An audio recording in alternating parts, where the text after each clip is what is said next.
दोस्तों, आज की कहानी का नाम है मेहरबान दिल।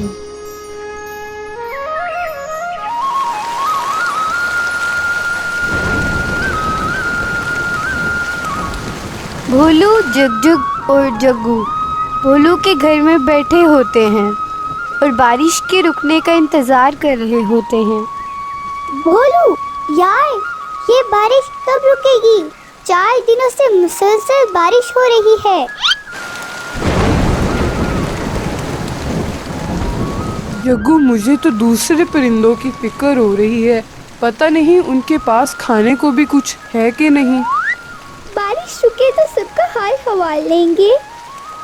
भोलू, जुगजुग और जग्गू सोच में पड़े होते हैं और परेशान होते हैं कि कब बारिश रुकेगी और दूसरे परिंदों का क्या हाल हो रहा होगा। इस तरह हम दूसरे परिंदों को देखते हैं। गंगू और मंगू बगैर मौसम की चिंता किए सारा अनाज एक ही दम से ख़त्म कर बैठते हैं और अब भूख से निडाल हो रहे होते हैं। गंगू, जा कुछ अनाज ले आ। सरकार, बारिश हो रही है, मैं कहाँ से अनाज ले आऊं? मर जा।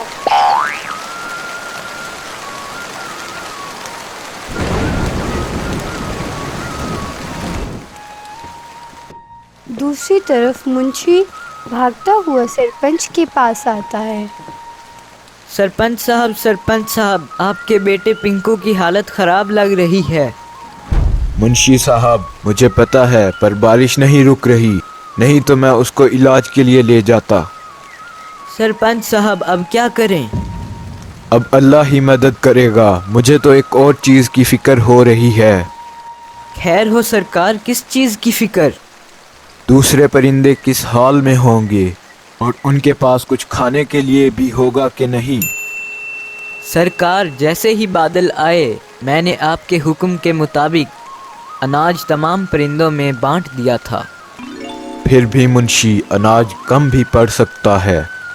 सरपंच की बीवी भागती हुई आती है और कहती है कि सरपंच साहब, कुछ कीजिए, नहीं तो पिंकू मर जाएगा, उसकी हालत नाजुक है।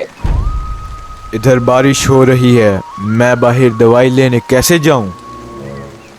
गोगा के पास होगा इलाज, वो बनाता है दवाई, आप मुंशी को भेज दें। मैं अपने बेटे के लिए किसी दूसरे की जान क्यों खतरे में डालूं?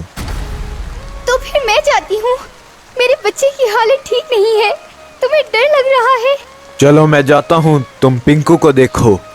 इस तरह सरपंच भोलू के घर की तरफ निकल पड़ता है और उसको रास्ते में काफ़ी मुश्किलात दरपेश आती हैं, पर वो हिम्मत नहीं हारता और बड़ी मुश्किलों से गोगा के घर पहुंच जाता है।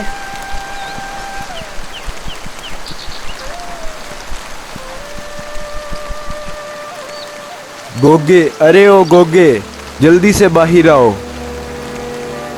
सरपंच साहब, आप इतनी बारिश में सब ठीक तो है? मेरे बेटे की तबीयत बड़ी खराब है, तुम आ जाओ मेरे साथ ताकि उसका इलाज किया जा सके। सरपंच साहब, मैं कैसे आऊँ? इतनी बारिश में मेरी जान जा सकती है। मैं तेरे आगे हाथ जोड़ता हूँ, मेरा बेटा बहुत बीमार है, तुम मेरी मदद कर दो। सरपंच साहब, मैं माफ़ी चाहता हूँ, आप मेहरबानी करके वापस चले जाइए। बारिश में जड़ी बूटियाँ ढूंढना भी बहुत मुश्किल होता है। सरपंच परेशानी की हालत में बाहर जा रहा होता है कि उसको भोलू घर से बाहर निकलते देख लेता है और आवाज़ लगाता है, सरपंच साहब। भोलू, अरे ओ भोलू, तुम भी तो इलाज जानते हो, मेरा बेटा बहुत बीमार है, मेरी मदद करो और मेरे साथ चलो। सरपंच साहब, चलो, जल्दी से चलो, मैं आपके साथ आता हूँ।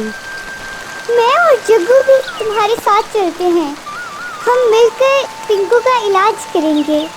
सरपंच साहब खुश हो जाते हैं और सब मिलकर बारिश में जड़ी बूटियाँ तलाश करते हैं और कुछ भोलू के पास पहले से पड़ी होती हैं। वो लेकर सरपंच के घर की तरफ चल पड़ते हैं। सरपंच के घर पहुंचने तक बारिश भी बिल्कुल रुक जाती है।